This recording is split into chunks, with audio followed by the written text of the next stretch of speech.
Então, vamos lá, pessoal, vamos dar continuidade à nossa aula para que vocês não tenham prejuízo, porque se a gente for depender aqui da internet local, hoje não está muito bom. Então, eu acessei aqui. Bom, pessoal, então, dando continuidade, nós vamos estudar, no primeiro momento, o sistema europeu.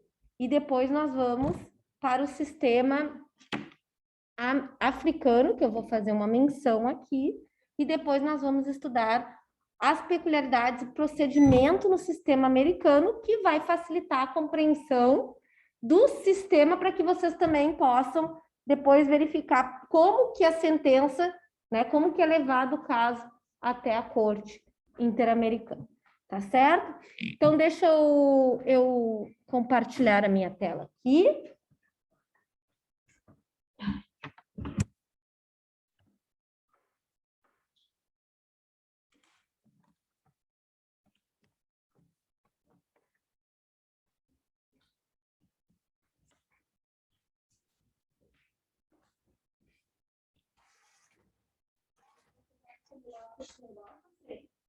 Aqui um canto, né?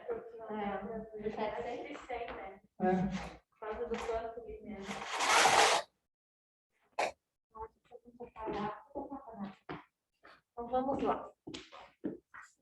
Então vamos lá.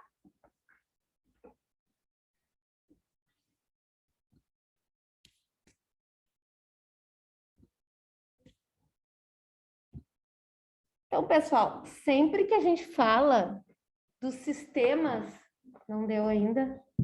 Aqui para vocês fica assim, né? Eu não sei o que eu fiz a outra vez assim, né? Fica melhor, né? Tá. Então, pessoal, sempre que a gente fala em... Fê, Oi. não está aparecendo o slide. Não? Tá uma tela preta, prof. A tela preta? Não tá projetando, não. Ainda não? Não. Agora tá aparecendo a tua imagem. Ué. Uhum. Ah, hoje não É é. o modo de apresentação, prof? Ah, Agora agora? sim. Agora voltou. Mas desse jeito só, né? Isso. Vamos ver. Agora sim. Mas aí fica desse jeito, né? Bom, vai ter que ser assim, Uhum. então. Não, mas Tá. tudo bem, a gente consegue ver. Tá bem.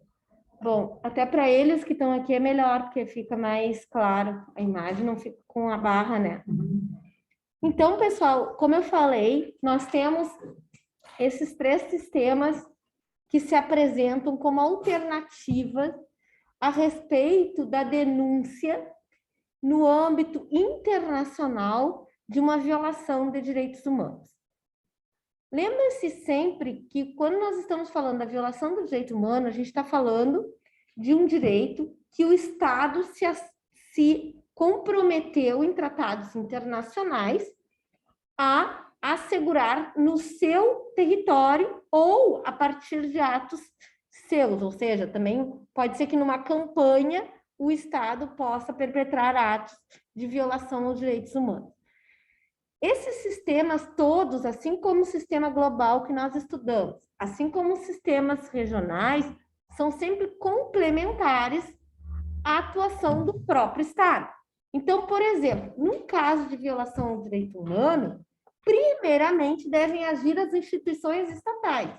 Por exemplo, no caso agora do João Alberto do Carrefour. Então, as instituições agiram para quê? Para combater e fazer a reparação daquela violação àquele direito humano. Se aquilo, por acaso, não fosse adiante e demonstrasse uma falha do Estado em apurar, em responsabilizar, esses agentes, então o sistema poderia ser, os sistemas internacionais podem ser acionados. Sempre subsidiariamente. O que é subsidiariamente? Sempre que o Estado falha na reparação e na apuração de atos de violação aos direitos humanos. Então, é nesse sentido que os sistemas internacionais podem atuar. Se o caso for levado ao sistema onusiano, ele não vai poder ser levado ao sistema regional, é um ou outro, tá? Então, não podem os dois atuar, tá? É um estado atua ou o outro estado atua nesse sentido, tá? Como que isso aparece, pessoal, no mundo? Então, nós vimos que no âmbito pós a Segunda Guerra, nós tivemos a criação de uma organização internacional, que é as Nações Unidas, com o propósito de garantir a paz e a segurança. No entanto, as regiões América e Europa também desejavam assegurar uma maior integração, tanto do viés político quanto em relação a status de asseguramento de direitos. Então, nós tivemos, de um lado também, questões atinentes a uma busca de um mercado comum, como, por exemplo, o estabelecimento da União Europeia, que não se confunde com isso que a gente está estudando aqui. A União Europeia é outra coisa, tá? A União Europeia diz respeito a uma integração aqui, sob o ponto de vista do livre comércio, de assegurar às partes liberdades de mercadoria, de trabalho, um estabelecimento de uma política monetária comum com órgãos para um sistema relativo ao surgimento do chamado direito comunitário comum. Aqui o que nós estamos estudando é o estabelecimento de um órgão de atuação e proteção a respeito dos direitos humanos. Então, após a Segunda Guerra, no âmbito da Europa, pessoal, vocês sabem muito bem disso, a Europa se dividiu em Europa Ocidental e Europa Oriental. E, nesse sentido, pelos países da Europa Ocidental, foi criada uma organização internacional chamada Conselho da Europa, em 1949. Ela tinha como propósito, lembra que a gente falou um pouquinho sobre a ideia de direitos e liberdades da primeira geração servirem a um propósito das economias capitalistas e os direitos de segunda geração servirem a propósito mais de uma economia socialista e comunista? Embora hoje isso não tenha menor cabimento na discussão. Mas naquela época existia, na realidade, um pensamento de forma ambivalente. Tanto é que a gente viu que no âmbito próprio das Nações Unidas, 2 tratados foram feitos, um sobre direito civil e político e outro sobre direito econômico, social e cultural. Bom, então, como contraponto ao poder da União da República Socialista Soviética, que, então, vai ganhar espaço na Europa Oriental e para, de alguma forma, frear o seu avanço na seara ocidental, esses países se reuniram para criar uma organização chamada Conselho da Europa. E no âmbito dessa organização, pessoal, eles aprovaram a Convenção Europeia sobre Direitos Humanos.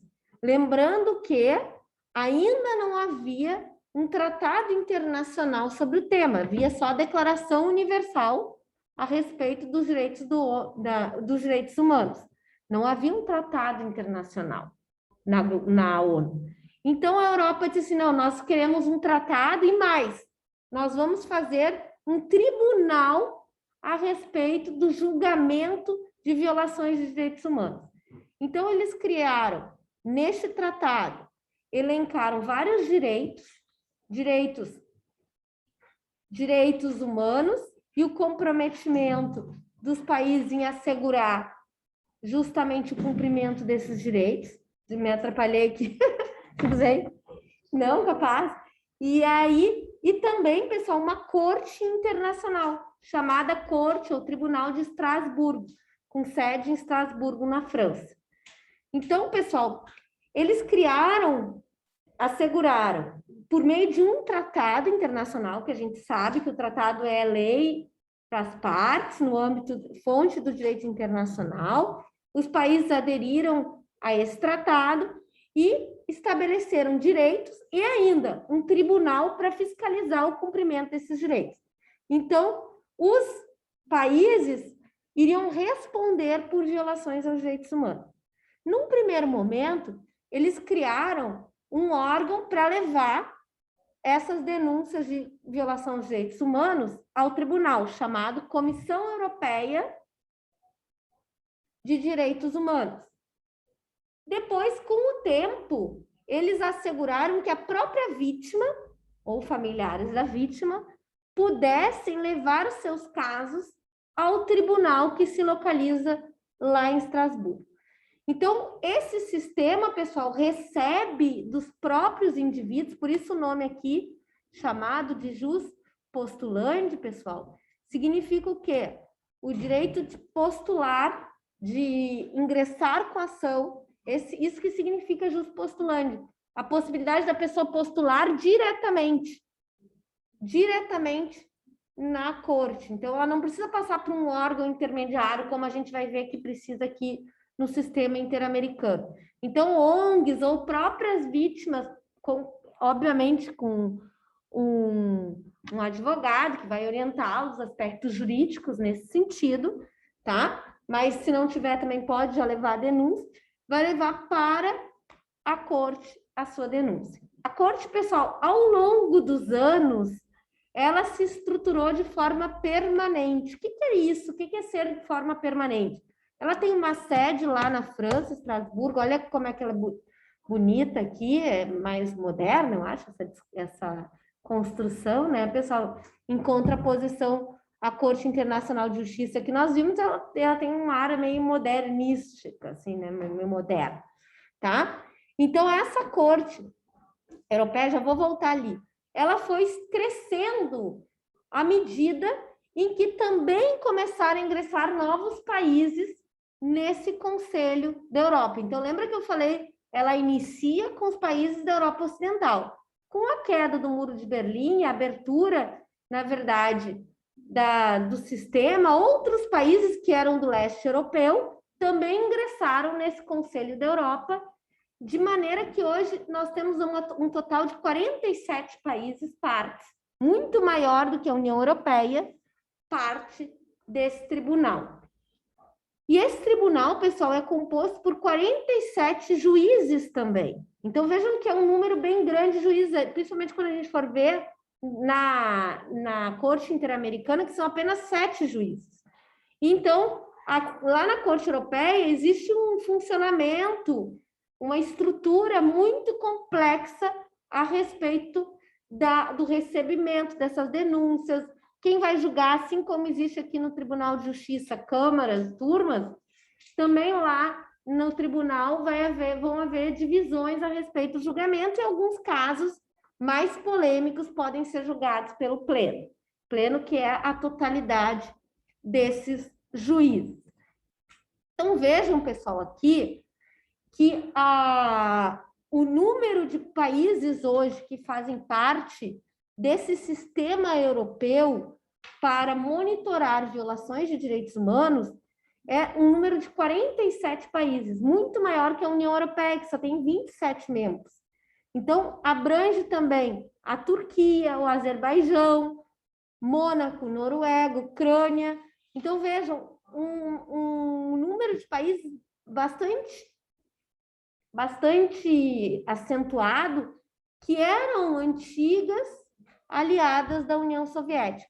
Isso é interessante, pessoal, porque quando se aceitou também esses países, foi uma forma também do próprio Conselho da Europa controlar a observância de direitos humanos nesse patamar. E nós podemos observar que as principais violações de direitos humanos, aqui, ó, ali no nosso gráficozinho ali, 84% dos casos são Romênia, Rússia, Ucrânia, Turquia, Itália, Azerbaijão, Hungria, Geórgia, Armênia e Polônia. Então, só esses 10 países abarcam 84% dos casos que chegam e que são julgados lá na Corte Europeia de Direitos Humanos. Tá? A Rússia é uma quantidade enorme de casos. Agora, surpreende também que a Itália apareça, né, que se pensava que os países mais ocidentais não estariam nesse rol. Então, pessoal, como que funciona a Corte Europeia de Direitos Humanos? Ela recebe, como eu disse, ela recebe denúncias de indivíduos ou ONGs a respeito da violação de direitos humanos por esses países que são parte do sistema.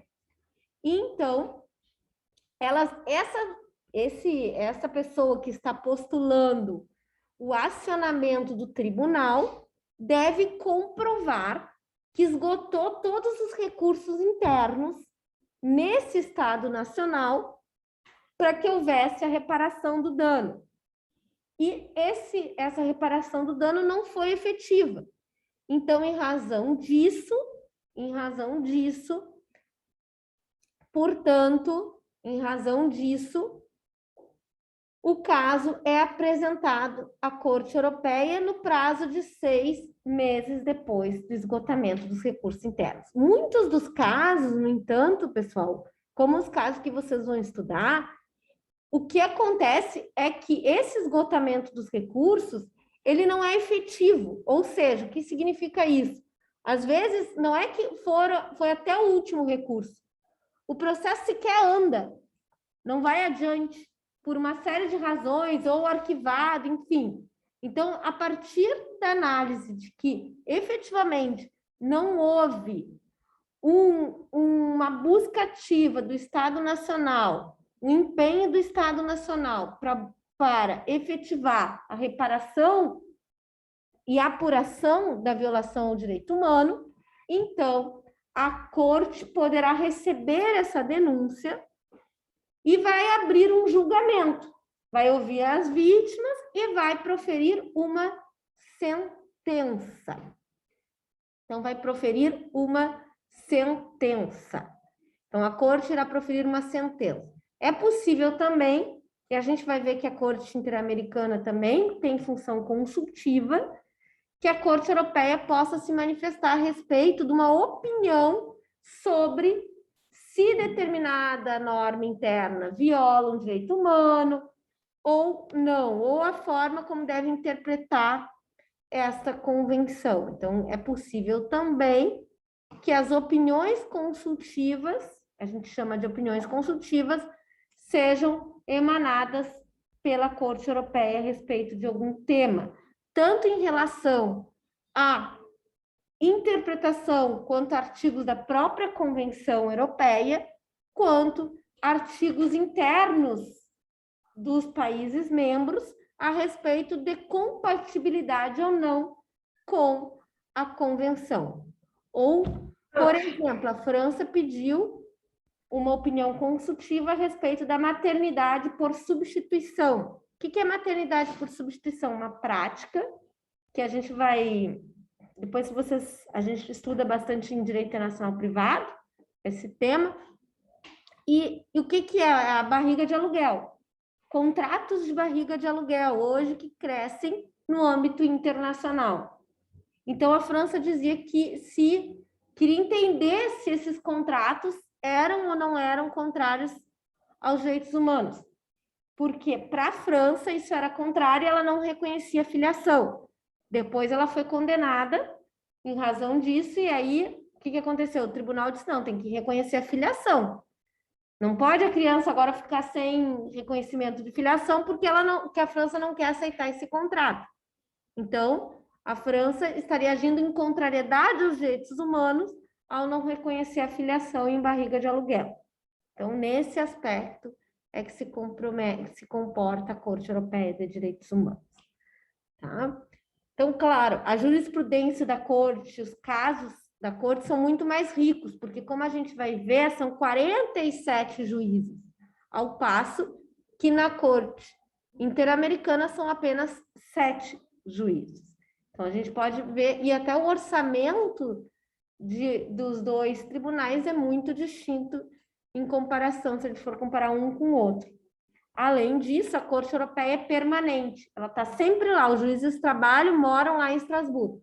Já a Corte Interamericana se reúne em sessões ordinárias. Então, de vez em quando, vão julgar um caso. Tá? Pro, Prof, Oi, diga. eu tenho uma dúvida a respeito do que a senhora acabou de comentar Uhum. sobre o caso que às vezes ele não anda, né? Eu estou trabalhando em cima de um caso onde eu vi que foi arquivado o caso da pessoa. E aí, então, após ser levado para a Corte Interamericana, ele é reaberto. Ele pode ser reaberto após ser levado para a Corte? Então, ele é arquivado no Estado Nacional, não é isso? Isso. Então, aí foi esgotado os recursos. Todos os recursos internos foram esgotados porque ele foi arquivado. Quando um caso é arquivado, significa que ele não é mais apto a ensejar alguma condenação. Foi para o arquivo. Não está mais ativo, cara. Então, aí é que ele pode ir para a corte mesmo. Entendeu? Porque esse Sim. arquivamento pode representar uma violação ao direito humano. Compreende? Sim, ficou claro. Tá. E o sistema africano, pessoal? O sistema africano, ele é mais recente que o sistema europeu e o sistema americano, tá? Então, a gente pode ver que a convenção, que o tratado chamado Carta Africana sobre Direitos Humanos é de 1981. Vejam que, no caso, a convenção americana a gente vai ver de 69, a europeia é de 50 e essa aqui é de 81. Então, ela vem bem posteriormente a esses dois outros sistemas regionais. Claro, porque isso se dá também porque nesse contexto, né, Douglas, a África estava em guerra buscando a descolonização, guerras, e depois avançou várias guerras civis nesse sentido.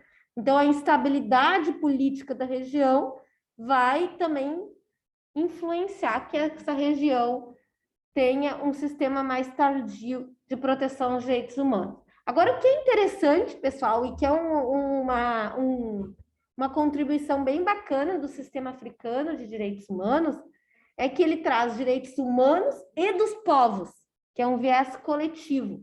Ou seja, não apenas trata aquele direito no sentido individual, como a gente viu, mas também trata a ideia de que existam direitos humanos coletivos, próprios de determinado povo, que não pode ser cindido por um indivíduo. Só pode ser exercido se a gente contextualizar justamente na ideia de povo.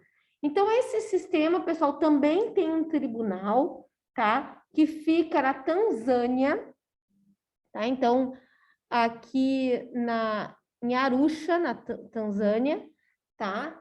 Então, esse tribunal com 11 juízes, então um pouquinho mais até que o sistema interamericano, como nós vamos ver, e é possível que as partes também acessem diretamente o tribunal, desde que o Estado africano que vai participar e aceitar a jurisdição, ou seja, a competência do tribunal para julgar, aceite também que a parte possa levar o caso diretamente ao tribunal. Outros vão dizer, não, tem que passar sempre por uma comissão. Eu vou falar já sobre isso, porque a gente vai fazer mais sentido quando eu falar do sistema interamericano. Tá? Eu vou voltar aqui no sistema africano já. Ok? Em relação ao sistema interamericano, pessoal. Então, esse sistema interamericano aqui é a sede da corte. Olha que bonito, fica em São José da Costa Rica. Então, como que surge a ideia de ter um sistema de monitoramento e julgamento de direitos humanos em que os países vão se submeter a ter para si uma sentença internacional? Como que isso surge? Então, vai surgir numa conferência, vai surgir na criação, primeiro, da própria Organização dos Estados Americanos, OEA, com sede em Washington, tá? Então, em uma conferência de maior aproximação dos países no âmbito das Américas, incluindo Estados Unidos e Canadá, então os países decidem criar uma organização internacional de maior aproximação política. que é a Organização dos Estados Americanos, OEA. E essa organização, então, como eu falei, tem sede em Washington, nos Estados Unidos. E antes mesmo, então, já havia no mundo uma mobilização para que os países buscassem instrumentos de asseguramento a respeito da proteção dos direitos humanos. Então, vejam que a OEA nasce em 1948, logo depois das Nações Unidas de 1945. Tá? E aí, antes mesmo do Conselho da Europa de 1949.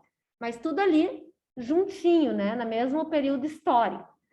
E logo que a OEA nasce, aqui vejam, de março a maio de 1948, tá? E ela já lança a Declaração Americana de Direitos Humanos, antes mesmo da Declaração Universal dos Direitos Humanos. Ela é pioneira em relação à Declaração Universal dos Direitos Humanos. A Declaração Universal é de dezembro e a Americana de abril. Então, tem uns meses antes da Declaração Universal. Então, no âmbito da OEA, dos Estados Americanos, que é uma organização política, no mesmo viés que se buscava uma integração global com a ONU, se buscava uma integração regional com a Organização dos Estados Americanos. Tanto é que vocês devem ter visto que a OEA faz monitoramento a respeito do princípio da democracia, a respeito da transparência no processo eleitoral dos países, enfim, ela tem esse viés mais amplo do que simplesmente o sistema interamericano, como nós vamos estudar. No âmbito, então, dessa organização, que é criada em 1948, pessoal, se viu a necessidade de criar um órgão dentro da OEA, um braço da OEA, para assegurar o cumprimento a respeito dos direitos humanos. Então, vamos criar um órgão, tipo o Conselho, existia a Comissão de Direitos Humanos lá na ONU também, e aí pensaram aqui que depois virou a Comissão de Direitos Humanos, virou depois o Conselho de Direitos Humanos da ONU.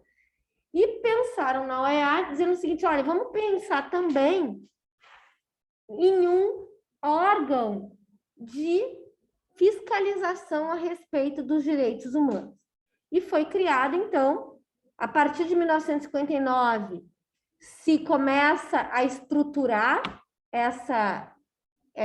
esse braço, esse órgão, e então, em 1969 e 67, vejam, tá? É criado um órgão dentro da estrutura das Nações Unidas, da Organização dos Estados Americanos, para fiscalizar, de forma geral, o cumprimento de direitos humanos. Nessa época também, a OEA vai lançar a necessidade de uma convenção internacional, um tratado internacional. Ó, a ONU está se organizando um tratado, a Europa já tem um tratado internacional, que é a Convenção Europeia de Direitos Humanos, e nós temos que pensar numa convenção interamericana de direitos humanos, uma convenção americana, desculpem, de direitos humanos. Então, já se pensava aqui, tanto é que ela é de 1969, na criação de uma convenção americana de direitos humanos. Então, primeiro é criada a Comissão Interamericana, para fiscalizar de forma geral. E aí, em 1969, é criado depois a Convenção Americana a respeito dos direitos humanos. Então, qual é a atribuição? A Comissão Interamericana teria como atribuição o quê? Receber comunicações a respeito da violação dos direitos humanos, emitir relatórios, emitir recomendações para os estados, tá bem? Fazer visitas em loco, ou seja, verificar dentro dos estados alguma violação. E aí, nesse sentido, pessoal, esses informes que ela vai apurar de violação dos direitos humanos, ela encaminharia para a Assembleia da OEA, tal qual a Assembleia das Nações Unidas, que é um órgão político, para averiguar a respeito do cumprimento. Então, a Assembleia iria, por meio de uma resolução, enfim, tornar público que aquele Estado viola direitos humanos, tá? O Brasil só, em relação às visitas em loco, o Brasil disse o seguinte, olha, só aceito se notificar antes, não pode vir sem notificar visita em loco. Então, como é que funciona a petição, a Comissão Interamericana? Ela vai receber violações de direitos humanos a respeito que as pessoas podem levar a esse órgão e então ela vai admitir ou não essa petição, ou seja, esse documento que retrata violação de direitos humanos. Então, pessoal, o que que acontece? A comissão é criada em 1967 no âmbito da OEA para apurar violações de direitos humanos. Ela aceita, então, as pessoas podem, as vítimas, as ONGs, encaminhar casos para a comissão. A comissão, então, vai verificar a admissibilidade do caso, ou seja, se efetivamente os recursos internos foram esgotados, se o Estado realmente não agiu ou se o Estado está agindo. Esse é o motivo pelo qual o caso da Marielle ainda não foi, porque ainda está ocorrendo investigação, então, em tese, o Estado está agindo para apurar a morte da Marielle. Então, só depois que se esgotarem esses recursos, no prazo de 6 meses do esgotamento, é que pode ir buscar aqui a Comissão Interamericana para a comissão avaliar eventual denúncia a respeito da violação de direitos humanos, tá? Então, a comissão irá avaliar, vai propor conciliação com os estados, então vai propor conciliação com os estados, vai ouvir o estado que é o acusado de violar direitos humanos, e aí, então, ela vai emitir um informe, um relatório sobre o caso e com a sua conclusão, dizendo, olha, esse Estado efetivamente agiu contrariamente aos direitos humanos ou não. Então, assim que age a comissão. Em algumas medidas, em alguns momentos, é possível que a Comissão Interamericana também leve, pessoal, decida casos de forma liminar, ou seja, por medidas cautelares, a gente chama. Então, ela vai dizer, olha, Estado, pare de fazer tal coisa, porque isso pode já ensejar uma violação aos direitos humanos. Como ela disse em 2011, Estado, pare de construir a usina Belo Monte, porque está acontecendo violação de direitos humanos ali, naquele momento. Só que aí a comissão é um órgão mais político, e isso acabou, claro, levando várias críticas, e isso não foi levado adiante, tá? Porque alguns autores entenderam, e principalmente no âmbito político, que haveria uma precipitação da comissão. Talvez a história, né, Douglas vai dizer que a comissão estava certa lá naquele momento, mas enfim. Então, ela vai agir dessa forma, pessoal. É um órgão da OEA, foi criado em 1967 para receber denúncias de vítimas. Então, ela vai, quando ela recebe essa denúncia, ela vai chamar o Estado para que o Estado se defenda, e aí, então, ela vai emitir um informe e relatórios a respeito desse caso. Acontece, pessoal, que em 1969, tá? Em 1969, também por iniciativa da OEA, é levado a cabo um tratado internacional chamado Convenção Americana de Direitos Humanos. Então, a OEA propôs, tá? Então, logo depois da criação da comissão, a OEA propôs que fosse criado um tratado sobre que houvesse lá a discriminação dos direitos humanos, e neste tratado fosse criado um sistema de monitoramento de direitos humanos, de cumprimento de direitos humanos, com a presença de um tribunal. Então, que haveria aqui um mecanismo de apuração criado na Convenção Americana de Direitos Humanos, que iria, por atuação da Comissão Interamericana, da OEA, e da Corte Interamericana, que seria criada pela Convenção, receber denúncias e possivelmente emitir sentenças a respeito de uma apuração de uma violação de direitos humanos. Então, veja, a Convenção veio em 1969, ela só entra em vigor internacional em 1978, quando ela recebe o número mínimo de ratificações. Lembra o que é ratificação, né, gente? Número mínimo de adesão dos países. Então, pessoal, ela entrou em vigor em 1978. O Brasil, apenas em 1992, internalizou esse tratado, ratificou o tratado no âmbito internacional e aceitou, em 1998 apenas, a jurisdição. O que é aceitar a jurisdição da corte, pessoal?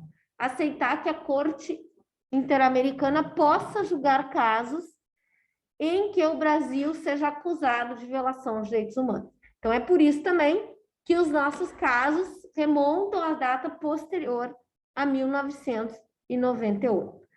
A Convenção Americana de Direitos Humanos, então, é um tratado de direitos humanos que vai apresentar, num primeiro momento, a enumeração de direitos humanos. Se vocês forem no Google, vocês acham a convenção. Então, vai dizer, ó, direito à liberdade, direito à vida, direito à liberdade religiosa, etc. E aí, pessoal, nós vamos ter ali também, na segunda parte da convenção, o estabelecimento de um mecanismo de apuração de violação de direitos humanos, com a criação desse tribunal. Até aqui tudo tranquilo, pessoal? Joia?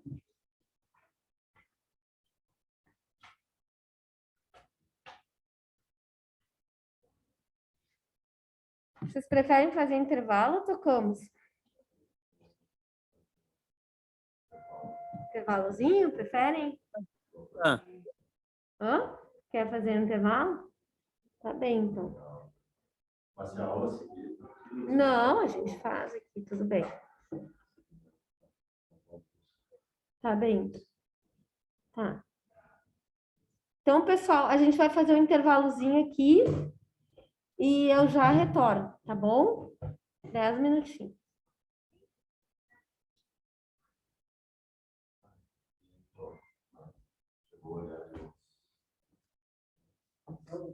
Assuntos, né?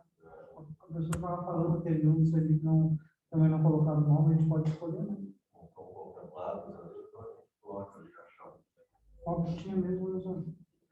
O da Guerrilha do Araguaia. Guerrilha do Araguaia. Não tinha pego. A Nelise e a Brenda voltaram no Agora. esse, aí sobrou aquele outro. Do Escher, caso Escher. Agora eu não consigo.